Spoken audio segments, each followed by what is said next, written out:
Assalamualaikum warahmatullahi wabarakatuh. Selamat pagi soli-solihah. Bagaimana kabarnya hari ini?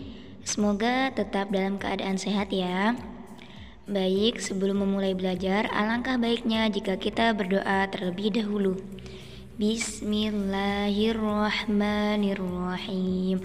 Raditu billahi rabba wa bil islami dina wa bi muhammadin nabiyya wa rasula rabbi zidni ilma warzuqni fahma amin ya rabbal alamin. Baik, untuk materi kita hari ini adalah tema 6, subtema 1, pembelajaran 2. Berikut tujuan pembelajaran untuk materi hari ini. Langsung saja kita masuk ke materi. Ayo mengamati. Lani tidak hanya memelihara ayam, Lani juga memelihara kelinci. Lani dan Siti bermain bersama kelinci. Lani dan Siti senang bermain bersama. Mereka tidak hanya bermain bersama, mereka juga belajar dan mengerjakan tugas sekolah. Lani dan Siti sedang mengerjakan tugas membuat puisi. Berikut puisi Lani dan Siti yang berjudul Kelinciku. Aku mempunyai 2 kelinci. Aku senang bermain bersama kelinci. Kelinciku lincah melompat-lompat. Aku pun melompat bersama kelinciku. Selain mempelajari puisi di atas, apakah anak-anak tahu apa fungsi huruf kapital pada teks puisi Kelinciku? Ya. Fungsi huruf kapital pada teks puisi Kelinciku adalah untuk penulisan judul dan penulisan awal kalimat. Perlu diingat ya soli-solihah, untuk setiap penulisan judul dan penulisan awal kalimat harus menggunakan huruf kapital. Selanjutnya, tulislah teks berikut menggunakan huruf tegak bersambung. Pergunakan huruf kapital sesuai yang digunakan pada teks. Mari kita baca bersama-sama teks berikut. Lani anak yang rajin. Lani termasuk anak yang disiplin. Tugas membuat puisi dikerjakan dengan baik. Tugas itu dikumpulkan tepat waktu. Mengerjakan tugas sekolah termasuk aturan yang harus dipatuhi.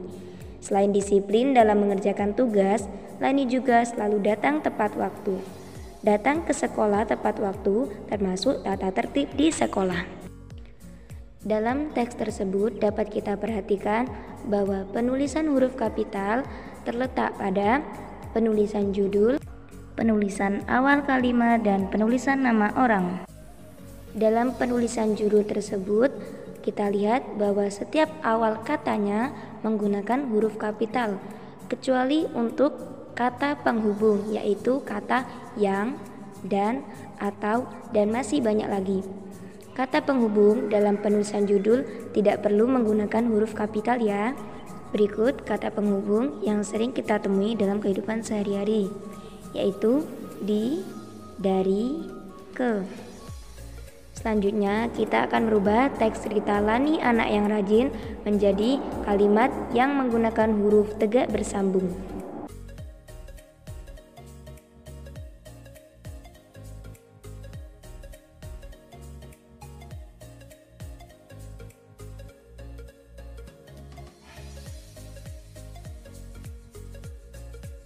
Nah, itu tadi penggunaan huruf tegak bersambung dalam penulisan teks cerita. Selanjutnya, bacalah teks berjudul Lani anak yang rajin. Temukan tata tertib yang harus dipatuhi oleh Lani di sekolah. Berikut beberapa tata tertib yang harus dipatuhi oleh Lani di sekolah. Yang pertama, mengerjakan tugas sekolah. Yang kedua, mengumpulkan tugas tepat waktu. Yang ketiga, datang ke sekolah tepat waktu. Mengerjakan tugas sekolah termasuk tata tertib yang harus ditaati ketika mengikuti pelajaran. Berikutnya, siswa kelas 2 sedang mengikuti pelajaran olahraga. Lani melakukan variasi gerak jalan berirama. Seperti pelajaran PJOK kemarin ya, anak-anak sudah mempelajari tentang variasi gerak jalan berirama. Variasi gerak jalan berirama yang pertama adalah angka biasa, yang kedua langkah rapat, yang ketiga berjalan sambil mengayunkan lengan, gerakan ayunan satu lengan depan belakang.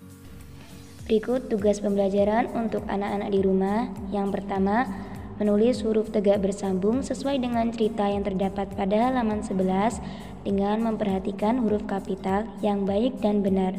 Yang kedua, menulis beberapa tata tertib yang ada di sekolah kita di buku tulis masing-masing ya. Baik, pelajaran hari ini Bunda cukupkan sampai di sini. Sebelum mengakhiri pembelajaran, mari kita membaca hamdalah bersama-sama. Alhamdulillahirabbil alamin. Sekian, tetap semangat belajar di rumah dan jangan lupa jaga kesehatan ya. Demikian, wassalamualaikum warahmatullahi wabarakatuh.